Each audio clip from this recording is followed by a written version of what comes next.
Hey everybody, it's Ken Abrams from Fun Enterprises, and I hope you had a great Labor Day weekend and got to spend some time with friends and family, maybe even doing the end of summer cookout, which is traditional for so many people. For many people, it meant this weekend was move in weekend. They brought their students to campus for the very first time. Now, of course, some schools have been open for weeks already, but some schools like to start on or right around Labor Day. That also means that media issues will be filled with different publications talking about what it means to be returning to college. And this year has been no different. However, the tone of the articles has been quite different. People are now talking about what going to college in 2025 is going to be like. Many schools have seen huge drop offs in their admissions, and there's a lot of unrest about what's going on politically in this country and how that's impacting colleges. And trust me, it is impacting them significantly. Many schools, which is very unusual by this time of the year, still haven't released some of their budget numbers. Student activities offices are still waiting to find out what their allotment will be. This is unusual because many schools have an itemized list on a bill which is a specific student activities fee. However, some of those numbers are actually a little bit different this year, as some schools are using some of those numbers and some of that money to actually pay for staff in those departments.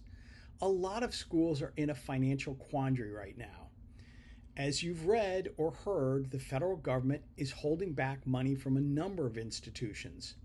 Yes, Harvard, MIT, and Columbia have been in the news a lot, but it impacts a number of other smaller institutions as well. When research grants and research money are being held back, it means that schools have to scramble and, in fact, change their budgets. Now, I have no problem with schools having to tighten their budgets. Businesses do it all the time. The problem is that some of the people that are being let go or forced out of their positions are people that are what we would call forward or student facing. It means that some of the services that students rely on and really need, whether it's academic or social services, are not there right now. It isn't that the schools don't want to provide these services, they simply don't have the funding. And this is coming at a particularly bad time, as many people have heard about the quote unquote demographic cliff. That means that less 18 to 22-year-olds are around and going to college now.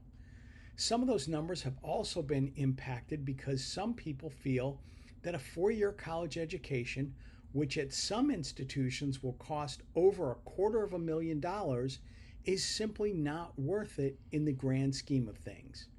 They can go to trade school or simply enter the workforce. It is going to be a tough time. There are other articles that are appearing talking about schools allowing animals on campus in an emotional support capacity.